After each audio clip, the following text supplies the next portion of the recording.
Hello students, তোমাদের সবাইকে আমাদের চ্যানেলে ওয়েলকাম জানাই। আজকে আমরা এবিটি মাধ্যমিক টেস্ট পেপারস থেকে দেখো ফিজিক্যাল সায়েন্সের পেজ নাম্বার 219 এখানে যে সেটটা দেওয়া হয়েছে সেই সেটের আমরা সমস্ত প্রশ্নের আনসারগুলো দেখে নেব। তার আগে তোমাদের যে সমস্ত ক্লাসগুলো হয়ে গেছে, ফিজিক্যাল সায়েন্স হোক বা লাইফ সায়েন্সের যে সমস্ত ক্লাসগুলো আমি প্রোভাইড করেছি এবং ম্যাম বেঙ্গলে যে সমস্ত ক্লাসগুলো প্রোভাইড করেছেন সেগুলো দেখার জন্য তোমরা আমাদের চ্যানেলের প্লেলিস্ট অপশানে যাবে। সেখানে তোমরা এবিটি এর আলাদা প্লেলিস্ট পেয়ে যাবে, সেখানে সমস্ত ক্লাস তোমরা দেখতে পাবে। যে সমস্ত ক্লাসগুলো বলা হলো ফিজিক্যাল সায়েন্স, লাইফ সায়েন্স বা বেঙ্গলি, সমস্ত ক্লাসগুলোই কিন্তু তোমাদের বিভাগ ক থেকে বিভাগ ঘ পর্যন্ত সমস্ত প্রশ্নের আনসার করে দেওয়া হয়েছে, তোমরা অবশ্যই দেখে নিও।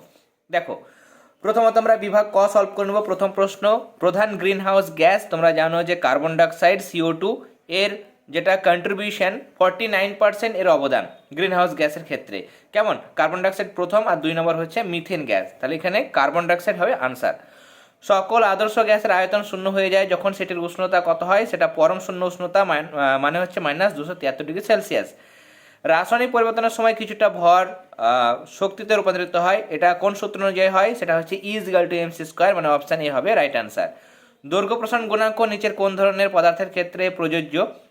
এক্ষেত্রে কঠিন পদার্থের ক্ষেত্রে দৈর্ঘ্য প্রসারণ গুণাঙ্ক আছে, তরল বা গ্যাসের ক্ষেত্রে কিন্তু দৈর্ঘ্য প্রসারণ গুণাঙ্ক নেই।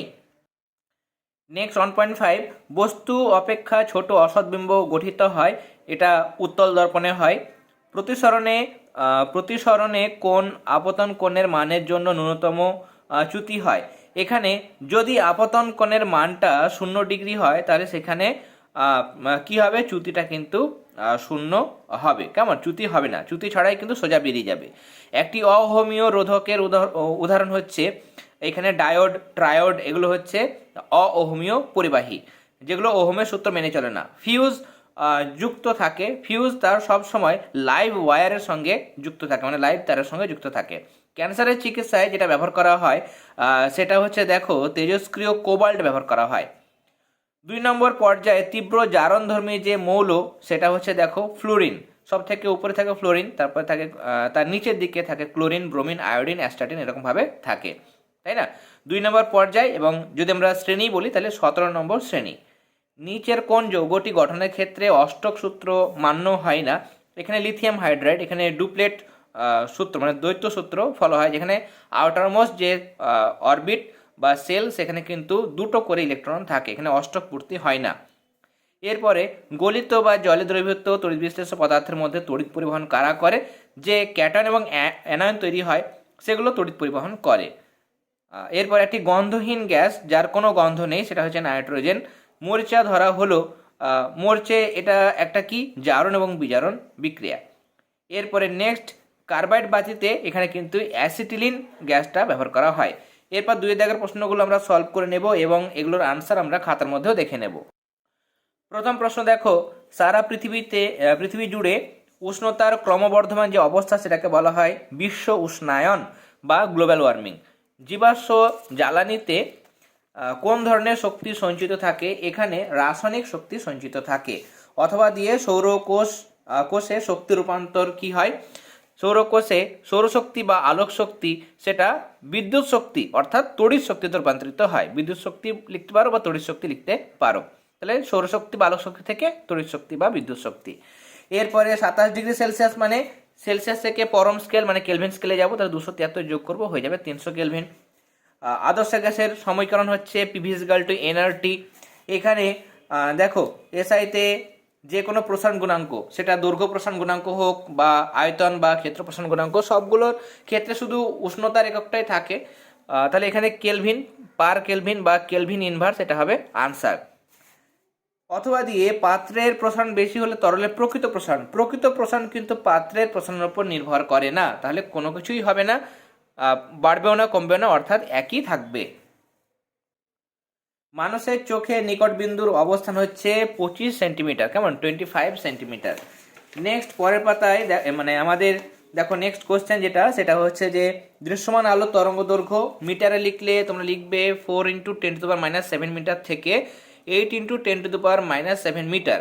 ন্যানোমিটারে লিখলে, ন্যানোমিটার মানে কি? 10⁻⁹ মিটার, তাহলে এখানে আরও 100 গুণ হয়ে যাবে, 10⁻⁹ হবে, তাই না? তাহলে সেটা 400 ন্যানোমিটার থেকে 800 ন্যানোমিটার আমরা বলতে পারি। কিছু কিছু বইয়ে 400 থেকে 700 ন্যানোমিটার দেওয়া থাকে। যাই হোক, 400 থেকে 800 লিখবে, সেটাও কিন্তু ভ্যালিড। এরপরে নেক্সট দেখো, পরিবাহিতার এসআই একক যেটা, সেটা হচ্ছে যে মো হচ্ছে একক, বাইকে সিমেন্টসও বলা হয়। এরপরে ডায়নামোতে কোন শক্তিতে রূপান্তরিত হয়? এখানে ডায়নামোতে যান্ত্রিক শক্তি যেটা, সেটা তড়িৎ শক্তিতে রূপান্তরিত হয়। নিউক্লিয়াস গঠনের সময় যে ভর ত্রুটি হয় তা কোন শক্তিতে রূপান্তরিত হয়?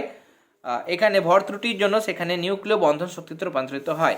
আর আলফা ও বিটা কণার মধ্যে কোনটার ভর বেশি? অবশ্যই আলফা কণার ভরটা বেশি। কেমন? আলফা কণার ভরটা বেশি। এরপরে স্তম্ভ, একটি সন্ধিগত মৌল হচ্ছে নিকেল, এটা 2.11.1। ডোবরেইনারে তোমরা ত্রয়ী সূত্র পড়েছো 2.11.2। এরপরে হেমাটাইট থেকে নিষ্কাশিত হয় যেটা, সেটা হচ্ছে আয়রন 2.11.3। কলঙ্কহীন ইস্পাতের মধ্যে যেটা থাকে লোহার সঙ্গে, সেটা হচ্ছে ক্রোমিয়াম থাকে। কেমন?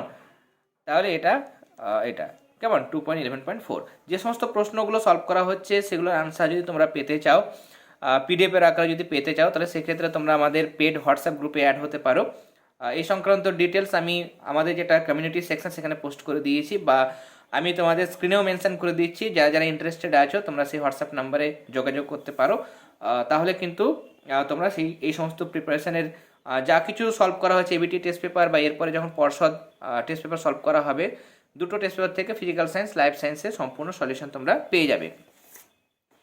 এরপর দেখো, ক্যাথোডে আকৃষ্ট হয় কোন আয়ন? ক্যাথোড মানে সেখানে ক্যাটায়ন যাবে। কেমন? ক্যাথোড মানে সেখানে ক্যাটায়ন যাবে। কেন? ক্যাটায়নটা হচ্ছে পজিটিভ, আর ক্যাথোড যে ইলেকট্রোড, সেটা অনেকের গন্ডগোল হয়। ক্যাথোড মানে হচ্ছে নেগেটিভলি চার্জ ইলেকট্রোড, মানে ব্যাটারির ঋণাত্মক মেরুর সঙ্গে যেটা যুক্ত থাকে যেই তড়িৎদ্বার, সেটা হচ্ছে ক্যাথোড।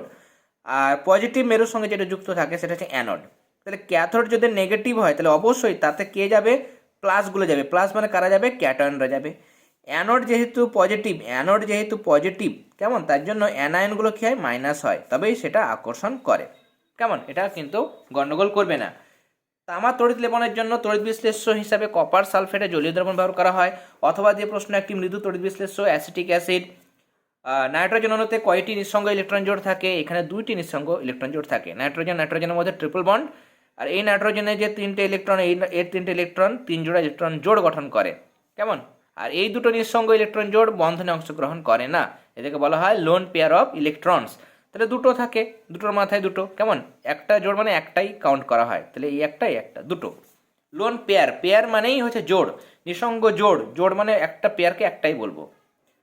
হাইড্রোজেন সালফাইড গ্যাস শুষ্ক করতে কি ব্যবহার করা হয়? তোমরা পুরো নামটা লিখবে, ফসফরাস পেন্টক্সাইড, ব্র্যাকেটের সংকেত লিখবে P2O5। স্মেলিং সল্ট প্রস্তুত করতে অ্যামোনিয়া গ্যাস ব্যবহার করা হয়। কোনো ব্যক্তি যদি অজ্ঞান হয়ে যায় তাহলে এটাকে শুকিয়ে কিন্তু তার চেতনা ফিরে আনা হয়। কেমন? সেন্সটাকে ফিরে আনা হয়। তাহলে স্মেলিং সল্ট এটা তৈরি করতে অ্যামোনিয়া লাগে, এবং এর গন্ধ হচ্ছে ঝাঁঝালো। ওলিয়ামে যেটা সংকেত, সেটা হচ্ছে H2S2O7। এরপরে ইথিলিনের পলিমারের নাম হচ্ছে পলিইথিলিন বা পলিথিন। এটা হচ্ছে বন্ড CH2 হোল N। আর আমাদের প্রশ্ন এখানে অ্যাসিটিক অ্যাসিডের একটি ব্যবহার আর সরলতম অ্যালকিন বলছে। কেমন?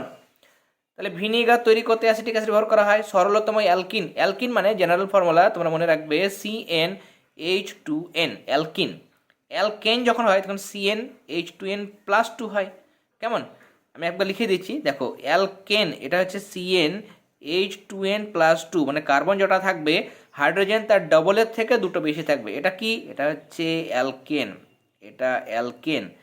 আর কার্বন যটা থাকবে 3টে থাকলে হাইড্রোজেন থাকবে তার ডবল 6টা, দুটো থাকলে এটা হবে 4টে, সেটা হচ্ছে অ্যালকিন। আর নেক্সট হচ্ছে অ্যালকাইন মানে হচ্ছে কি হবে? CnH2n-2, মানে কার্বন যত থাকবে হাইড্রোজেন তার ডবল থেকে দুটো কম থাকবে। কেমন? এরপর 3 দাগের প্রশ্নগুলো সলভ করে নেব, মানে বিভাগ গ। আমাদের প্রথম প্রশ্ন, একটি অচিরাচরিত শক্তি উৎসের নাম আর কোন জ্বালানির তাপন মূল্য সবচেয়ে বেশি? দেখো, অপ্রচলিত শক্তি তোমরা সৌরশক্তি লিখতে পারো, বায়ু শক্তি লিখতে পারো, জোয়ার ভাটা শক্তি লেখা যায়। আর কোন জ্বালানির তাপন মূল্য সব থেকে বেশি? সেটা হচ্ছে তরল হাইড্রোজেন। প্লেন চালানোর কাজে কিন্তু এটা ব্যবহার করা হয়। নেক্সট একটা অঙ্ক দিয়েছে, 75 সেন্টিমিটার পারস্তম্ভের চাপে কোনো গ্যাসের আয়তন 5 লিটার হলে স্থির আয়তনে কত চাপে তার আয়তন 1 লিটার হবে? ফার্স্ট কাজ হচ্ছে আমাদের ডেটাগুলো লেখা। ডেটা লিখবে। চাপ হচ্ছে P1 প্রথমে 75 সেন্টিমিটার অফ Hg পারস্তম্ভের চাপ। V1 5 লিটার, 1 লিটার মানে 1000 সিসি, তাহলে 5 লিটার মানে 5000 সিসি। আর V2 বলেছে পরে 1000 সিসি। এবার P1 V1 is equal to P2 V2 আমাদের বের করতে হবে P2, তাহলে P2 বার করতে গেলে V2টা এদিকে চলে আসবে, V2টা এখানে নিচে চলে আসবে, তাহলে P1 V1 বাই V2। এবার মানগুলো সব বসাবে, এখানে 300 কেটে দাও, 75কে 5 দিয়ে গুণ করলে 375 সেন্টিমিটার। তাহলে নির্ণেয় চাপ পারস্তম্ভের 375 সেন্টিমিটার।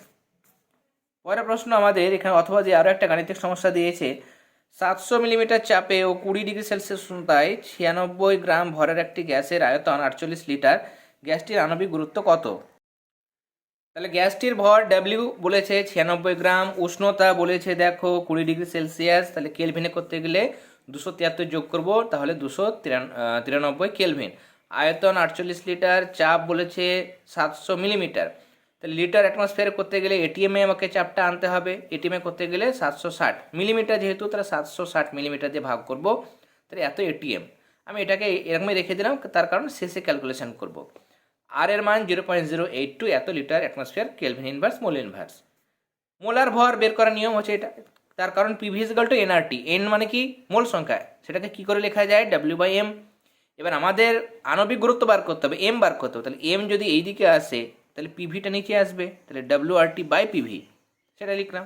এবার W যা বসাবে 96, আর মানে এটা, T মানে 293 বসালাম, P মানে কত, P মানে হচ্ছে 700/760, তাহলে 722, যেটা 760 সেটা উপরে চলে আসলো। V মানে 48, ক্যাটাগরি করবে, ক্যাটাগরি করার পর দেখবে এখানে কত হবে আনসার, প্রায় 52, কারণ 52 দশমিক সামথিং আসবে, কিন্তু তোমরা 52 লিখবে এবং লিখবে প্রায়, কেমন, এবং অতএব দিয়ে আনসারটাও কিন্তু তোমরা লিখে দেবে যে অতএব গ্যাসটির আণবিক গুরুত্ব হলো 52 ব্র্যাকেটে প্রায়।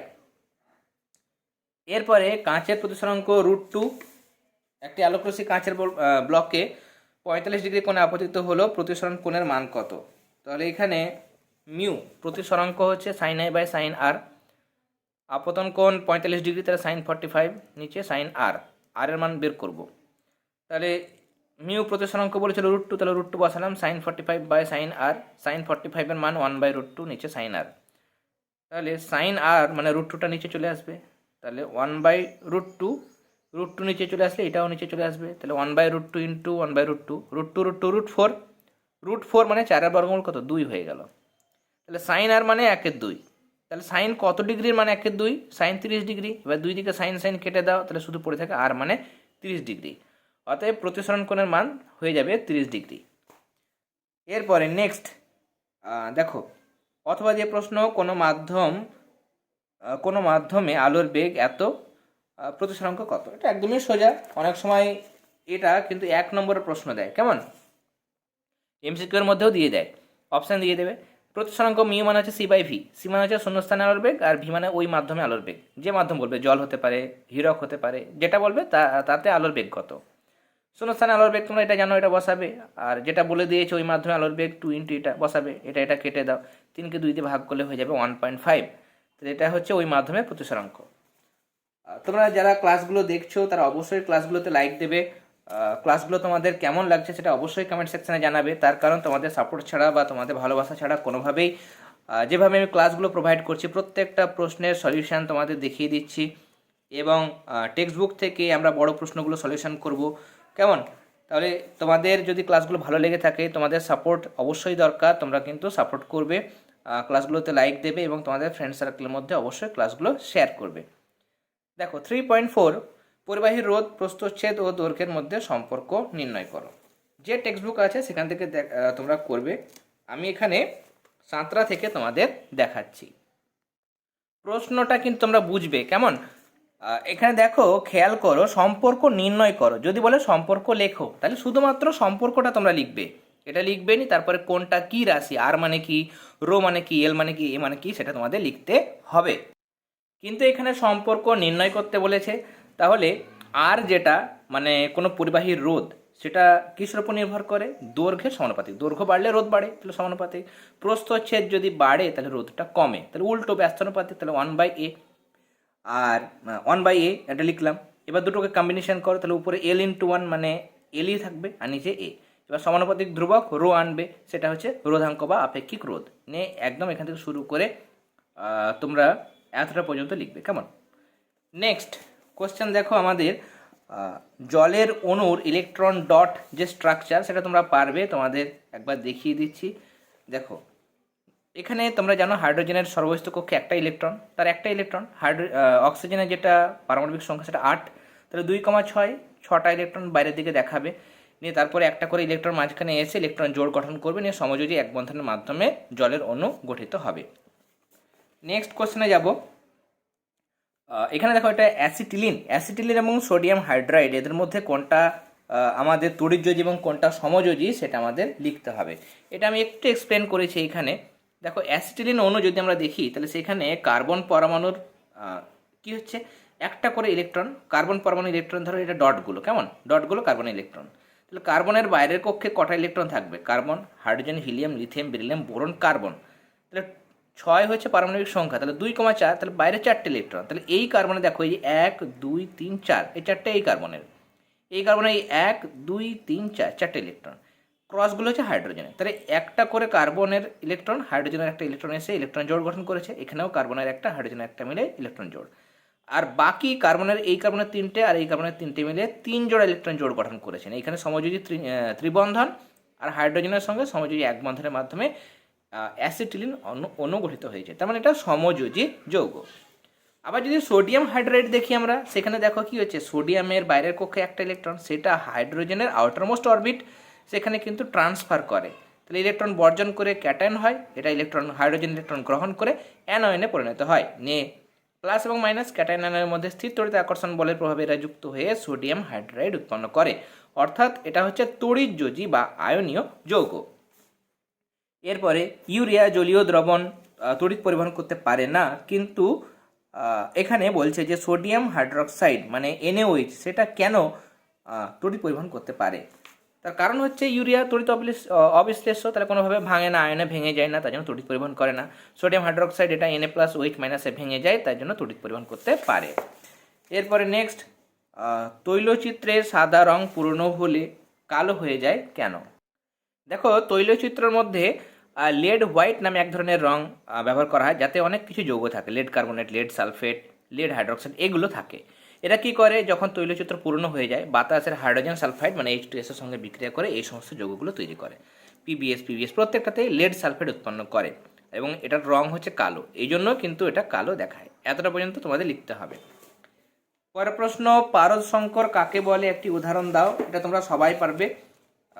এটা পারদ সংকর মানে কি, মানে হচ্ছে যে ধাতু সংকর যেখানে একটা উপাদান অবশ্যই কি থাকবে, পারদ থাকবে, সেটাকে পারদ সংকর বা অ্যামালগাম বলে। উদাহরণ সোডিয়াম অ্যামালগাম বা এটা হচ্ছে সিলভার অ্যামালগাম।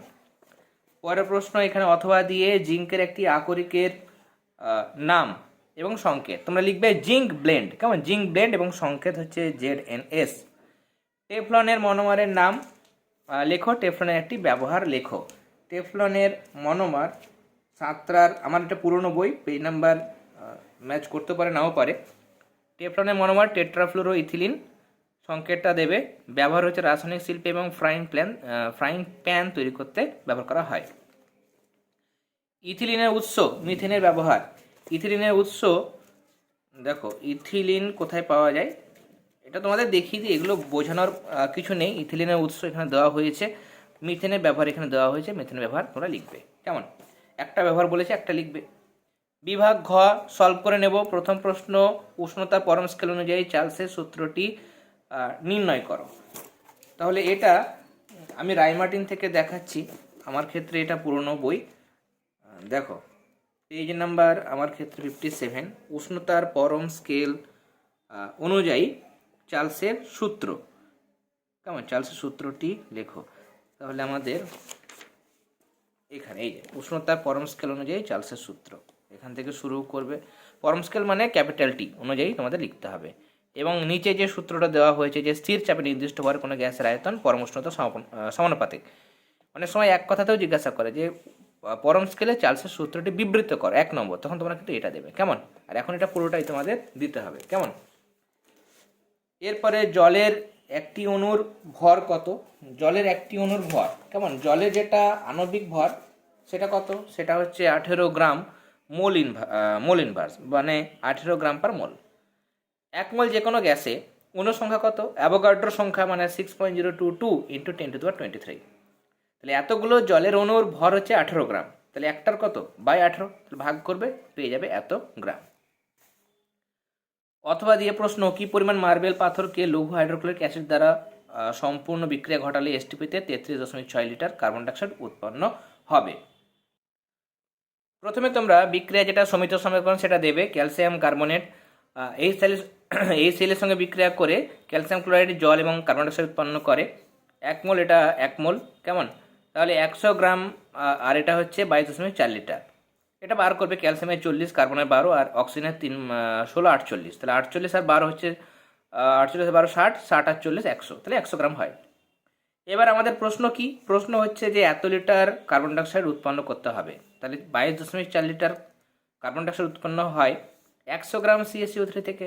তাহলে 1 লিটার কত থেকে তৈরি হবে? 100 বাই 22.4, তাহলে 33.6 লিটার কার্বন ডাইঅক্সাইড তৈরি করতে ইন্টু 33.6 এত গ্রাম ক্যালসিয়াম কার্বনেট লাগবে।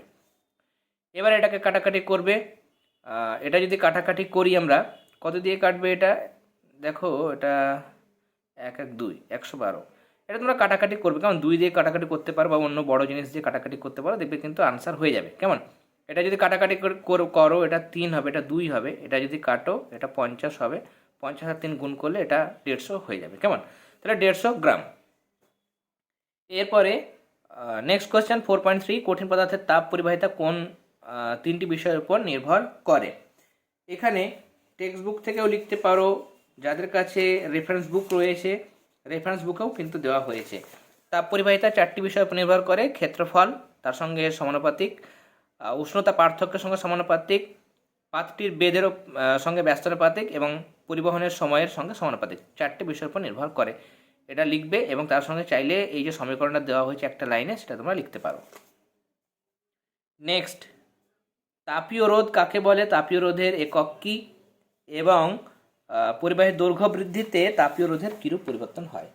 তাপীয় রোধের এখানে আমি সংজ্ঞা তোমাদের বলে দিয়েছি, এককটাও দেওয়া হয়েছে। আর তাপীয় রোধ উষ্ণতা বাড়লে কিন্তু বাড়ে, দৈর্ঘ্য বৃদ্ধিতে কিন্তু তাপীয় রোধ বাড়ে। এরপরে নেক্সট দেখো 4.4, উত্তল লেন্সের সাহায্যে কীভাবে অসৎ, সমশীর্ষ ও বিবর্ধিত প্রতিবিম্ব উৎপন্ন করা হয় তা চিত্রসহ বর্ণনা করো। তোমাদের দেখিয়ে দিই। দেখো, আমাদের বলেছে এখানে কি খেয়াল করতে হবে, আমাদের অসৎ, সমশীর্ষ, বিবর্ধিত, অসৎ, সমশীর্ষ এবং বিবর্ধিত। তাহলে অসৎ, সমশীর্ষ এবং বিবর্ধিত, তার মানে এইটা ফোকাসের মধ্যে যদি রাখা হয় বস্তুকে, তাহলে সেটা হবে। উত্তল লেন্সের ক্ষেত্রে শুধু ছবিটা আঁকবে এবং এই লেখাটা তোমরা দেবে। অথবা দিয়ে প্রশ্ন, অবতল দর্পণ দ্বারা কীভাবে বস্তুর সৎ এবং বিবর্ধিত প্রতিবিম্ব তৈরি করা যায়? এটা রায়মার্টিনের ক্ষেত্রে আমি তোমাদের রায়মার্টিন থেকে দেখাবো। এই যে 4 নাম্বার যে জিনিসটা দেওয়া হয়েছে, 4 নাম্বারটা, এই মানে বক্রতা কেন্দ্র এবং ফোকাসের মাঝে যদি রাখা হয়, তাহলে অবতল দর্পণের সাহায্যে সৎ, অবশিষ্ট, বিবর্ধিত প্রতিবিম্ব গঠিত হয়। এই জিনিসটাও দেবে, ছবিটা অবশ্যই দিতে হবে। নেক্সট, দিনের বেলায় পৃথিবীর আকাশ নীল দেখায় কেন? এটা আগে আমি হয়তো ছায়ার টেক্সটবুক থেকে দেখিয়েছিলাম, এখন আমি সাঁতরা থেকেও দেখিয়ে দিই। তোমাদের কাছে বিভিন্ন রাইটারের বই থাকতে পারে, তাই না? তোমাদের ভট্টাচার্য ব্রাদার্সের বইটাও খুব সুন্দর, ছায়া বা সাঁতরা যে কোনো বই থেকে তোমরা লিখতে পারো। এখান থেকে শুরু করবে, এতটা পর্যন্ত তোমরা লিখবে। এর সাথে দেখো প্রশ্ন আছে, দীর্ঘ দৃষ্টিজনিত ত্রুটি এটা দূর করতে উত্তল লেন্স ব্যবহার করা হয়। সমান রোধ বিশিষ্ট দুটি পরিবাহীর মধ্য দিয়ে একই সময়ের জন্য তড়িৎ প্রবাহ পাঠালে একটিতে উৎপন্ন তাপ অপরটির 16 গুণ হয়। পরিবাহী দুটির মধ্য দিয়ে প্রবাহিত তড়িৎ প্রবাহের অনুপাত কত? প্রথম ক্ষেত্রে তোমরা এগুলো ধরে নেবে। উৎপন্ন তাপ H মানে হচ্ছে I²RT/J, সেটা তোমরা বসাবো, সবগুলো 1 1 লিখবে। এরপরে দ্বিতীয় ক্ষেত্রে সবগুলো H মানে I²RT/J, সেখানে সব 2 2 করে লিখবে। এবার আমাদের উৎপন্ন তাপের অনুপাত মানে H1/H2, তাহলে উপরে H1 এর যা ভ্যালু ছিল আর H2 ভ্যালু বসাবে। এবার এখানে বলছে রোধ একই, তাহলে রোধ R1 মানে R2, এই দুটো সমান। এরপরে সময়টাও একই, এবং বলেছে প্রথম ক্ষেত্রে উৎপন্ন তাপ দ্বিতীয় ক্ষেত্রে উৎপন্ন তাপের 16 গুণ, তার মানে H1 হচ্ছে H2 16 গুণ 16H2। এবার সব ভ্যালুগুলো বসাবে, এখানে H1 এর বদলে 16H2 বসাবে, আর এখানে উপরেরটা যা আছে লিখবে, নিচে এখানে যা আছে লিখবে। R1 আর T1 নিচের সঙ্গে কেটে যাবে, তাহলে এখানে I1 আর নিচে I2 পড়ে থাকে, তাহলে I1 square by I2 square মানে হচ্ছে 16/1। আমাদের I1 বাই I2 বার করতে হবে, তাহলে এটা বর্গমূল করে দেবো, তার বর্গমূল করলে 4/1, তার মানে 4:1। এটা হচ্ছে উৎপন্ন তড়িৎ প্রবাহ মাত্রার অনুপাত। নেক্সট, একটি কোষে তড়িৎ চালক বল 6 ভোল্ট, অভ্যন্তরীণ রোধ 1 ওহম, আর যদি বাহ্যিক রোধ যেটা 9 ওহমের সঙ্গে যুক্ত করা হয়, তাহলে 25 সেকেন্ড সময়ে উৎপন্ন তাপ কত হবে? ডেটাগুলো ফার্স্ট লিখবে, তাছাড়া কিন্তু তোমরা বুঝতে পারবে না যে কোন সূত্রে হবে। তড়িৎচালক বল যেটা, সেটা হচ্ছে 6 ভোল্ট, অভ্যন্তরীণ রোধ ছোট আর, বাহ্যিক রোধ বড় আর, সেটা 9 ওহম। সময় লিখবে। প্রবাহ মাত্রা প্রথমে আমাদের বের করতে হবে, তার কারণ আমাদের প্রবাহ মাত্রাটা কাজে লাগবে, তাই না? এখানে আমাদের আই মানে হচ্ছে E by capital R plus small R, তাহলে দুটো রোধকে যোগ করব, ভাগ করব, তাহলে 6কে 10 দিয়ে ভাগ করলে 0.6 এত অ্যাম্পিয়ার। উৎপন্ন তাপ হচ্ছে I square R T by J, তাহলে ক্যালোরিতে আসবে, সব মানগুলো বসাবে, মানগুলো বসানোর পর আর কিছুই নেই, এখানে আনসার হয়ে যাবে এত। যদি এখানে 4.2 দিয়ে না ভাগ করো, তাহলে দেখবে এইচ মানে আই স্কোয়ার আর টি, তখন জুলে আনসার আসবে এবং সেটার ভ্যালু হবে 81 জুল, সেটাও তোমরা করতে পারো। এরপরে তড়িৎ চুম্বকীয় আবেশ সম্পর্কিত ফ্যারাডের সূত্র দুটি বিবৃত করো। দেখো, ফ্যারাডে দুটো সূত্র দেওয়া হয়েছে, 1 নম্বর সূত্র এবং 2 নম্বর সূত্র, তোমরা এখানে লিখবে কেমন। আর এখানে প্রশ্ন যে গৃহস্থলে বৈদ্যুতিক বর্তনীতে যন্ত্রপাতিগুলি কোন সমবায় যুক্ত থাকে?